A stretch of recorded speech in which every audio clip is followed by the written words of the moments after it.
Salut à tous et bienvenue pour cette 14e édition du Racing Rewind. Merci beaucoup de me suivre, je n'arrêterai jamais de le répéter car voir toutes ces visites ça me fait beaucoup plaisir. Merci également de commenter et de me suivre sur ma chaîne YouTube, merci beaucoup.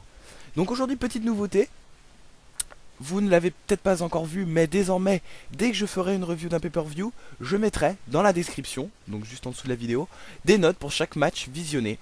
Alors pour ceux qui ne connaîtraient pas ce système de vote encore, c'est plutôt un système d'étoiles. 0 étoile, le match est une honte du catch. 5 étoiles, le maximum donc, c'est un match tout simplement fabuleux, exceptionnel, etc. etc. Si certains connaissent ce système, c'est Dave Meltzer, un des plus grands journalistes du catch, qui a inventé ce système d'étoiles. Je tiens à vous le dire tout de suite, je n'attribuerai tout comme Dave Meltzer, d'ailleurs, 5 étoiles lorsqu'un match est bon. C'est rare de donner quand même 5 étoiles. Je désire que ce cadeau des 5 étoiles soit extrêmement mérité et c'est rare, surtout à la WWE ou à la TNA. Vous verrez souvent des 4 étoiles, peut-être des 4 étoiles et demie, mais pas souvent, presque jamais 5 étoiles. Ou alors le match que je viens de noter est un pur bijou de catch que vous n'avez pas le droit de manquer. Mais vous voyez déjà 4 étoiles et demie, c'est déjà un très bon match. Une note par match, donnée selon plusieurs critères, la storyline entourant le combat, la fluidité du combat, l'excitation du public, la difficulté, variété et fluidité des prises appliquées entre les deux catcheurs. Alors, évidemment, vous ne pourrez pas être d'accord avec mes notes tout le temps, mais cela vous donnera néanmoins un certain repère.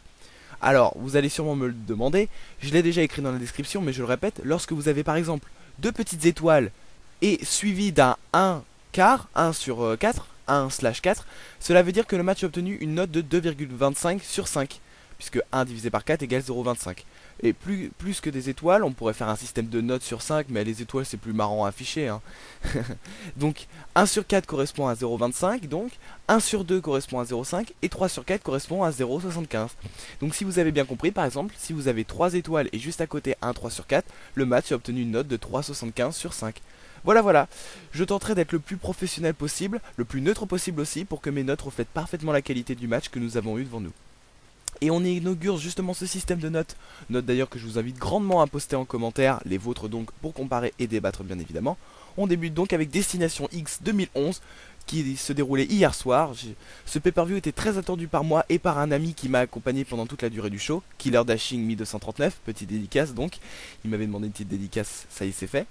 Et donc une carte tout simplement fantastique puisque Daniels et AJ Styles vont s'affronter dans le main event. Pour vous donner une idée, ces deux hommes là quand ils se battent c'est une note de 4 étoiles, 4,5 sur 5 à coup sûr.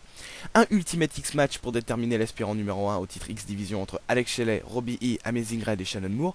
Du High Fly à perte de vue. Abyss face à Brian Kendrick pour le X Division Championship. D'ailleurs Brian Kendrick que je vois comme vainqueur ce soir et nouveau champion X Division. Rob Van Dam face à Jerry Lynn, une vieille rivalité qui date de la vieille ECW, c'est toujours des bons matchs entre eux, on va voir ce qu'ils peuvent nous donner ce soir.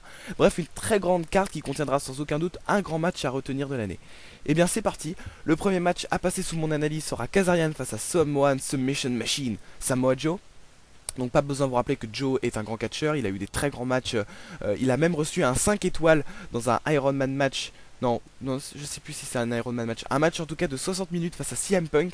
Ils avaient reçu la note de 5 étoiles par Dave Meltzer. Donc ce qui prouve quand même que ce match, c'est à voir si vous arrivez à le dénicher sur YouTube. Donc je ne rappellerai pas les rivalités des matchs car cela serait beaucoup trop long. Je me contenterai simplement de vous donner mon avis sur chaque match et le show en général. Et bien évidemment, je vous donnerai ma note finale pour chaque match, disponible également dans la description juste en dessous. Samoa Joe contre Kazarian, une fin un peu bâclée mais malgré tout un opener correct pour se mettre en jambe. Les mouvements auront été variés et Samoa Joe, malgré un poids assez conséquent, affiche une agilité sans faille. Donc 3 sur 5, 3 étoiles donc pour débuter ce show, un bon opener. Y a pas à dire autre chose, très bon opener. On continue maintenant avec l'heure de l'Open Challenge de Douglas Williams l'anglais, accompagné par le monstrueux Rob Terry et Magnus. Mark Haskins est le challenger mystère de Williams. Alors je le connais peu, alors je ne saurais dire grand chose sur ce catcheur, si ce n'est que le public scandait pendant le match Who are you? Qui es-tu? Qui es-tu?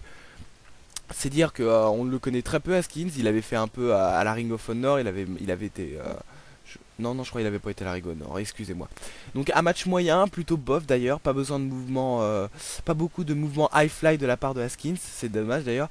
Donc ce dernier rate son shooting star press et William en profite pour faire tomber victorieux de 3. 2 étoiles seulement, pas plus pas moins, un match moins bon que le Samoa Joe Kazarian et c'est dommage. Parce que Haskins, il avait peut-être des allures de John Morrison, on aurait pu voir plus de mouvements high fly de sa part. Le match suivant est un match qui n'était pas annoncé. Sharkboy va faire équipe avec Eric Young pour affronter l'équipe Generation Me, Max et Jeremy Buck donc. Un match plutôt correct, au même niveau que le Kazarian Samoa Joe en opener. Les hommes étaient tous bien en mouvement. Eric Young, le Santino Marella de la WWE à l'heure actuelle, m'a réellement surpris en démontrant une bonne agilité. Un match correct, mais pas transcendant, mais correct quand même. Donc pour moi ça sera 2 étoiles 3 quarts, donc 2,75 sur 5. Donc c'est plutôt bien payé. C'est maintenant l'heure d'un très grand match, puisque je vous parlais du Ultimate X match pour obtenir une chance au titre X Division. Fatal 4-Way match par ailleurs, puisque cette Ultimate X contient Robbie E, Shannon Moore, Amazing Red et enfin Alex Shelley. Le plus expérimenté d'ailleurs dans ce type de match. J'attendais beaucoup de ce match et j'étais à moitié heureux et moitié déçu, car il y avait encore mieux, il y avait quand même beaucoup mieux à faire. On a eu beaucoup d'actions, mais le match a été court et avec catcheur il y avait beaucoup mieux à faire. Mais le match reste tout de même à voir et obtient donc un joli 3,5 sur 5. Donc 3 étoiles et demi. Alex Shelley décroche le X et affrontera donc le X Division Champion Abyss ou Brian Kendrick, match que nous verrons plus tard dans la soirée. Rob Van Dam contre Jay Lynn, je m'attendais vraiment à beaucoup mieux. Trop de temps mort, l'action s'arrête puis reprend, les moves sont plutôt moyens et peu variés. Seule l'arrivée des chaises à la fin du match apporte un peu de fantaisie à un match très pauvre selon moi. Donc pour moi ça ne sera que 2 étoiles 1 quart, donc 2,25 sur 5. C'était un match très moyen. Le prochain match opposera Austin Harris, Low-Key, anciennement Cavalier à NXT, Jack Evans et enfin Zima Young. Le vainqueur obtient un contrat avec l'Impact Wrestling. Match important pour la TNA et donc surtout aussi pour les jeunes qui vont participer à ce match. Désireux d'intégrer la compagnie numéro 2 de catch au monde après la WWE. Austin Harris remporte le contrat dans un match exceptionnel. Low-Key et Jack Evans auront été exceptionnels comme d'habitude. Ces hommes ont fait un test d'endurance physique assez incroyable à coup d'Enzuguri, de Scissorhead. Un très très bon match, bien meilleur que l'Ultimate X match. Match à voir donc, et donc je lui attribue la note de 4 étoiles sur 5, ce qui est mérité d'ailleurs. Match de la soirée d'ailleurs, je tiens à vous le dire tout de suite. Brian Kendrick face à Abyss pour le X Division Championship. Un match qui ne pouvait voir que Kendrick sortir victorieux car c'était le seul titre défendu lors de cette soirée. Et c'était d'ailleurs le titre représentatif de ce pay-per-view. Le match aurait été moyen, plutôt court et vraiment mauvais. Donc on peut passer sur ce match et c'est dommage. Juste la bagarre générale à la fin où Immortal se fait dégager du ring par tous les catcheurs de la X Division et Brian Kendrick fait le petit tombé sur Abyss pour remporter le titre. Voilà, c'est un moment intéressant à voir, mais c'est pas non plus transcendant. Donc 2 étoiles et demie, pile poil la moyenne, hein, 2,5 sur 5. C'est dommage, on aurait pu voir beaucoup mieux, mais c'est vrai que le gros gabarit d'Abyss face au petit gabarit de Brian Kendrick, les moves, ils se connaissent mal et donc les moves sont plutôt moyens. Et puis la gimmick de Abyss commence à s'essouffler, sa gimmick hardcore commence à s'essouffler et c'est un peu agaçant. Le voilà, enfin, the main event, the match. Le match qui est la raison de pourquoi j'ai attendu toute la soirée. Ces deux hommes font partie des meilleurs catcheurs au monde et les voir s'affronter live, c'est comme un rêve qui devient réalité finalement. Bon, vous allez peut-être me prendre pour un fou, mais je vous conseille par exemple de voir le match entre Samoa Joe, AJ Styles et Daniels à Final Resolution 2009 pour le titre TNA World Heavyweight. Match de l'année par ailleurs et vous comprendrez ce que le mot catch veut vraiment dire. Ces hommes représentent le catch, Daniels et AJ Styles. La passion, ces deux hommes ne se battent pas pour un titre, ces deux hommes ne se battent pas pour défendre une gimmick ce soir. Pas de méchant, pas de gentil, juste du catch pur et dur comme on aime pour savoir qui est le meilleur entre les deux hommes. Les deux hommes se connaissent bien d'ailleurs à l'extérieur du ring, ils sont très amis et peuvent sans problème nous proposer un match de qualité. Et bien là voilà, bien avant de vous donner ma critique sur ce match, je vais vous donner ma note. Et accrochez-vous, 3 étoiles 3 quarts, et oui, 3,75 sur 5. Oui, c'est faible, je m'attendais à beaucoup mieux de la part des deux lutteurs. Un match excellent, mais pas à la hauteur des attentes du public. La chimie aura été bonne entre les deux hommes, un bon moment de catch, mais juste assez déçu de voir que ce match n'a pas tenu toutes ses espérances. Mais un match qui reste tout de même correct pour obtenir un 3,75 sur 5. Mais c'est dommage, il y aurait eu vraiment un match of the year à décrocher, un 4,5 ou un 4,75.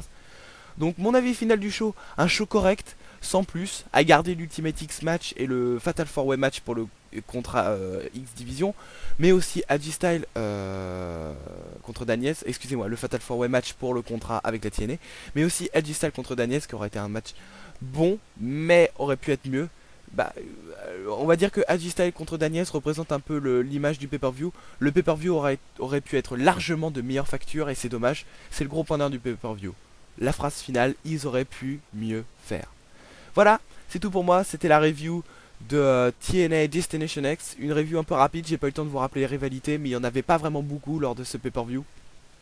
Voilà, c'est tout pour moi, je vous invite à lire la description pour revoir mes notes et débattre, justement, donner les vôtres et me dire ce qui vous plaît pas, ce qui vous a plu. Voilà, c'est tout pour moi, merci beaucoup, à plus et restez branchés.